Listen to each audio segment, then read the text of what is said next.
저주받은 마녀요! 반드시 대가를 치르게 될 것이요. 아드시여 살았구나.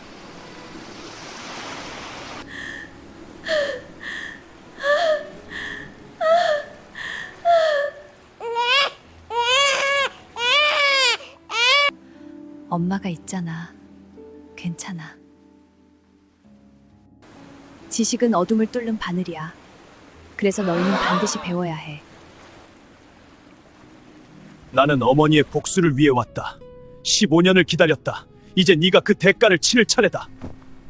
지금부터 혜연의 이야기를 전하겠소.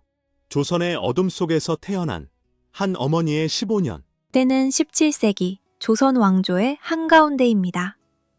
한양 도성의 남쪽 산자락에 조용히 자리 잡은 작은 마을이 있었습니다.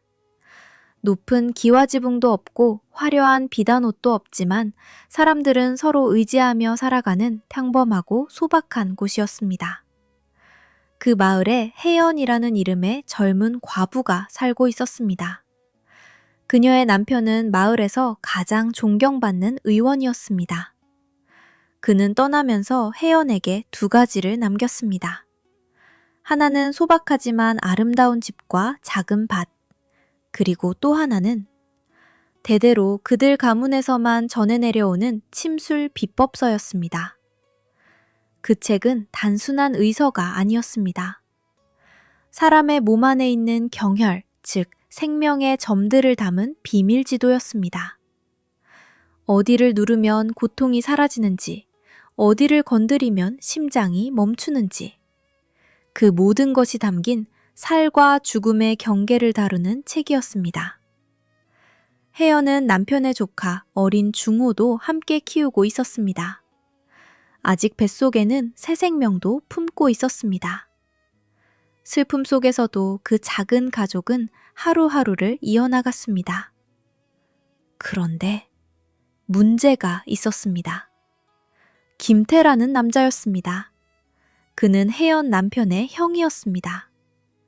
겉으로는 점잖고 예의 바른 척했지만 속으로는 언제나 계산이 가득한 사람이었습니다. 그는 오래전부터 그 침술 비법서를 원했습니다. 그것만 있으면 권력도 돈도 손에 넣을 수 있다는 것을 알았기 때문입니다. 하지만 형제가 살아있는 동안에는 손을 댈 수가 없었습니다. 그래서 기다렸습니다. 조용히, 음흉하게 기회를 기다렸습니다. 그 기회는 가뭄과 함께 찾아왔습니다. 그해 여름, 마을 전체가 타들어갔습니다. 노는 갈라지고 우물은 말라가고 사람들의 눈에는 공포가 깃들기 시작했습니다. 조상들이 화를 낸 것이라는 소문이 돌았습니다. 누군가 재앙을 불러왔다는 이야기가 마을을 감쌌습니다. 김태는 이 순간을 놓치지 않았습니다. 어느 저녁 그는 마을 원로들을 불러 모았습니다. 큰일이 났습니다. 이 재앙에는 이름이 있습니다. 바로 혜연입니다. 저 여자가 흑술로 우리 땅에 저주를 걸었습니다. 여기 증거가 있습니다. 침묵이 흘렀습니다. 원로들은 서로의 눈치를 보았습니다. 굶주림과 두려움으로 흐려진 그들의 눈에는 이미 혜연은 마녀였습니다. 그녀는 외부에서 온 과부였고 혼자였고 아무런 힘도 없었습니다. 완벽한 희생양이었습니다. 판결은 빠르게 내려졌습니다. 죽음이었습니다. 임신한 채로 어린 중호를 등에 업은 채로 혜연은 절벽으로 끌려갔습니다. 그녀는 울지 않았습니다. 빌지도 않았습니다. 다만 2아이를 바라보았습니다. 등에 업힌 어린 중호의 떨리는 손, 뱃속에서 느껴지는 새 생명의 미약한 움직임. 그녀의 시선이 김태와 마주쳤습니다. 그 눈빛에는 증오도 두려움도 없었습니다. 오직 하나, 차디찬 약속이 담겨 있었습니다. 왜요? 하지만 차가운 바람이 그 말을 삼켜버렸습니다. 두 명의 포졸이 그녀를 절벽 끝으로 밀었습니다. 혜연은 떨어졌습니다. 그러나 그 순간 김태는 자신이 15년 후를 향한 씨앗을 뿌렸다는 것을 알지 못했습니다. 차가운 파도가 그녀를 집어삼켰습니다. 혜연은 의식이 흐릿해지는 것을 느꼈습니다. 소금물이 뱃속으로 밀려들었습니다.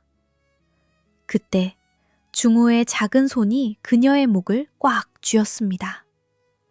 그 손의 온기가, 그 유일한 감각이 그녀를 다시 현실로 불러세웠습니다. 살아야 한다. 그 생각 하나가 그녀의 온몸을 지배했습니다. 물살이 그녀를 어딘가로 밀어냈습니다. 날카로운 바위를 지나 모래사장을 지나 그리고 어두운 곳으로 이어지는 좁은 틈 사이로. 그것은 동굴이었습니다. 절벽 아래 썰물 때만 들어갈 수 있는 숨겨진 동굴. 마을 사람들은 그 존재를 몰랐었습니다. 세상과 완전히 단절된 곳이었습니다. 그리고 그날 밤 바로 그 차갑고 어두운 동굴 안에서 혜연은 홀로 아이를 낳았습니다. 도와주는 손도 불빛도 따뜻한 물도 없었습니다. 새벽이 밝아올 즈음 갓난아기의 울음소리가 동굴을 가득 채웠습니다. 민수였습니다. 혜연은 떨리는 손으로 아이를 품에 안았습니다. 눈물이 흘렀습니다. 하지만 그것은 슬픔의 눈물이 아니었습니다. 분노와 결심의 눈물이었습니다. 동굴에는 아무것도 없었습니다. 먹을 것도 마실 물도.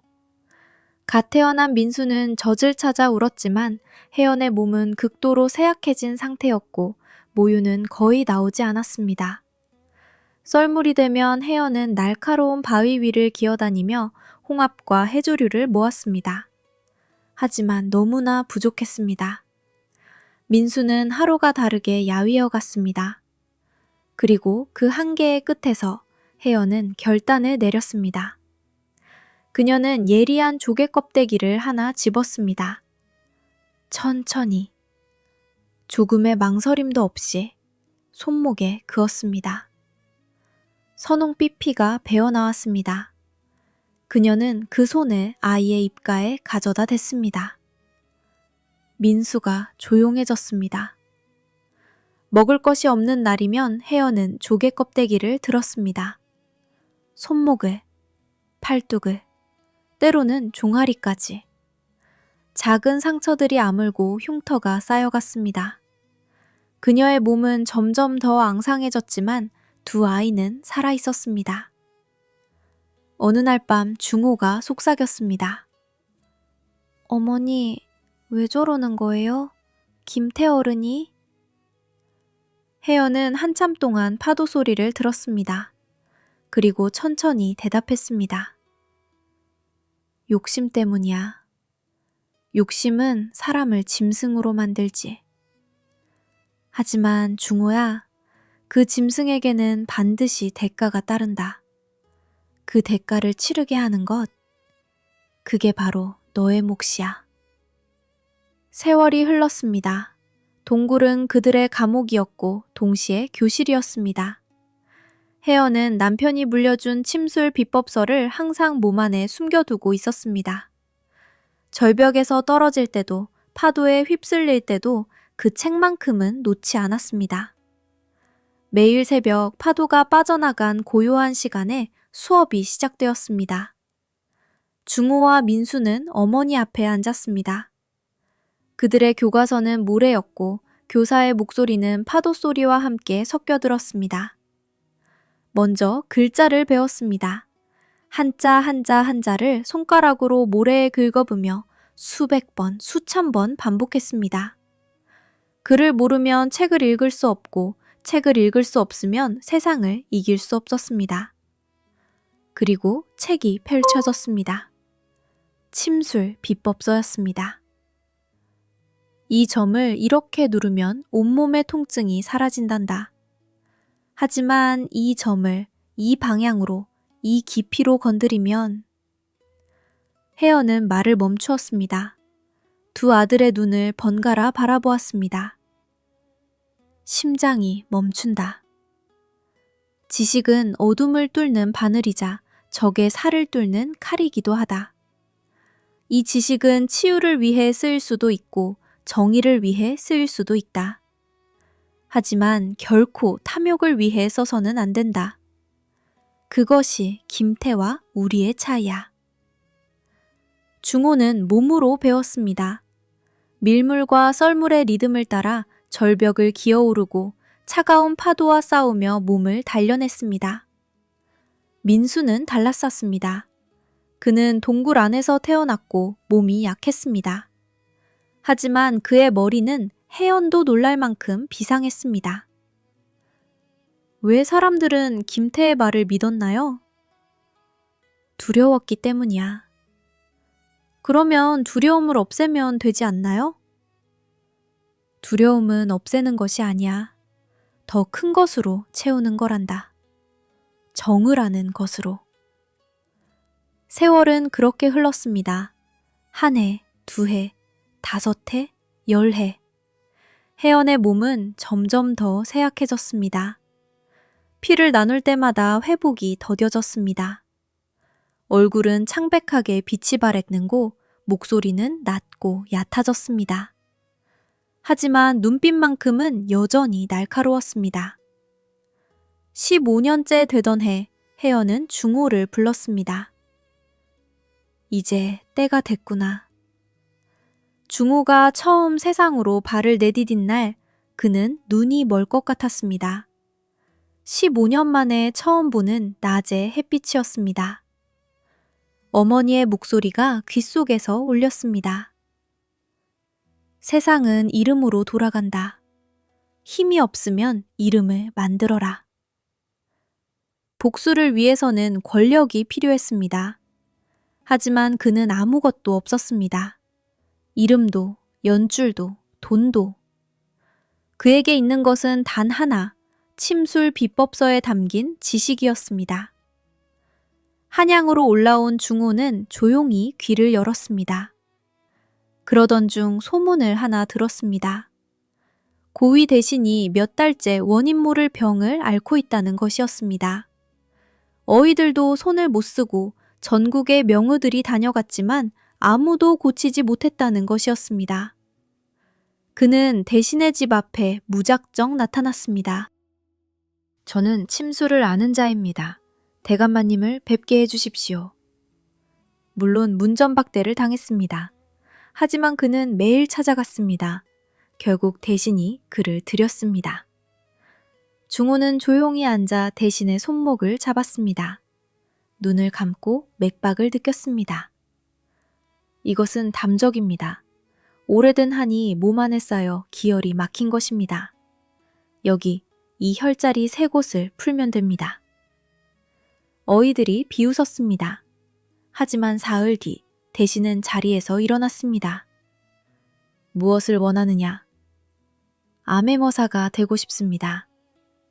그리고 중호는 암행어사가 되었습니다. 왕의 비밀 감찰관.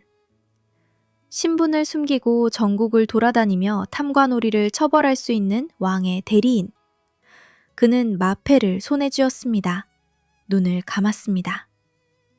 15년 전 절벽 위에 어머니 모습이 떠올랐습니다. 민수는 한양에 남아 관청 문서고에서 조용히 자료를 모으기 시작했습니다. 김태의 이름이 들어간 세금 기록, 무역장부, 그리고 일본 해적들과의 거래 흔적, 3가지 죄목이 완성되어 가고 있었습니다. 고향으로 내려온 중호는 초라한 행상인의 모습으로 마을에 들어섰습니다. 논밭은 대부분 김태의 것이 되어 있었고 소작농들은 수확물의 대부분을 세금으로 바쳤습니다. 아이들은 여위였고 어른들의 눈에는 체념이 가득했습니다. 민수로부터 정갈이 왔습니다. 준비되었습니다. 중호는 하늘을 보았습니다. 하늘빛이 높고 맑았습니다. 가을 추수의 계절이었습니다. 완벽한 날이군. 잔칫날 아침이 밝았습니다. 마을 마당에는 음식이 가득 차려졌습니다. 그 음식들이 누구의 땀에 땀으로 만들어졌는지는 그 자리에 있는 모두가 알고 있었습니다. 하지만 아무도 말하지 않았습니다. 김태는 단상 위에서 연설을 시작했습니다. 그때였습니다. 군중 사이를 뚫고 한 남자가 천천히 걸어 나왔습니다. 허름한 행상인 차림이었습니다. 아무도 눈길을 주지 않았습니다. 남자는 단상 앞에 멈추어 섰습니다. 누구냐? 저는 당신이 바다에 버린 자입니다. 중호는 천천히 옷깃을 열었습니다. 가슴에 마패가 빛났습니다. 임금의 명을 받은 암행어사다. 김태, 너는 탐악과 백성 착취 그리고 외구와의 내통 혐의로 지금 이 자리에서 체포한다. 거짓말이다. 이자는 떠돌이 사기꾼이다. 민수가 앞으로 걸어 나왔습니다. 그의 손에는 두꺼운 문서 묶음이 들려 있었습니다. 세금 횡령 기록, 강제 토지 수탈 장부, 그리고 외구와 거래한 쌀과 무기의 교환 계약서입니다. 도장까지 찍혀 있습니다. 중호는 한 발 더 다가섰습니다. 피를 아느냐 숙부. 잔치 자리에서 나눠 마지는 술잔 속 피가 아니다. 아이가 굶어 죽어가는 것을 막기 위해 자신의 살을 갈라 흘리는 피. 아무 소리 없이 아무 보상도 없이 오직 아이가 살기를 바라는 마음 하나로 15년을 버텨온 어머니의 피를. 그것이 네가 버린 것이다. 마당에서 누군가 울음을 터뜨렸습니다. 하나둘씩 따라 흘렸습니다. 김태는 아무 말도 하지 못했습니다. 그는 그날 체포되었습니다. 재판은 빠르게 진행되었습니다. 외구와의 내통은 명백한 국가 반역이었습니다. 판결은 사형이었습니다. 그는 민수와 함께 동굴로 돌아갔습니다. 혜연은 그 자리에 있었습니다. 예전과 같은 자리에. 눈을 감고. 중호가 무릎을 꿇습니다. 어머니, 다 끝났습니다. 혜연연이 천천히 눈을 떴습니다. 살아 있었습니다. 그녀는 두 아들을 바라보았습니다. 강해졌습니다. 살아 있었습니다. 이겼습니다. 15년 만에 처음으로 그녀가 미소를 지었습니다. 그리고 그것이 그녀의 마지막 숨이었습니다. 미소를 지은 채로 혜연은 눈을 감았습니다. 왕은 두 형제를 크게 포상했습니다. 가문의 명예가 복원되었습니다. 민수는 왕실 의원의 수장이 되어 수천 명의 목숨을 살렸습니다. 중호는 조선 역사상 가장 전설적인 암행어사가 되었습니다. 하지만 두 사람은 어떤 잔치에도 나가지 않았습니다. 어떤 영광도 크게 내세우지 않았습니다. 매년 어머니의 기일이 되면 두 형제는 그 동굴로 돌아갔습니다. 아무 말 없이 바다를 바라보았습니다. 파도 소리가 들렸습니다. 어머니의 목소리처럼.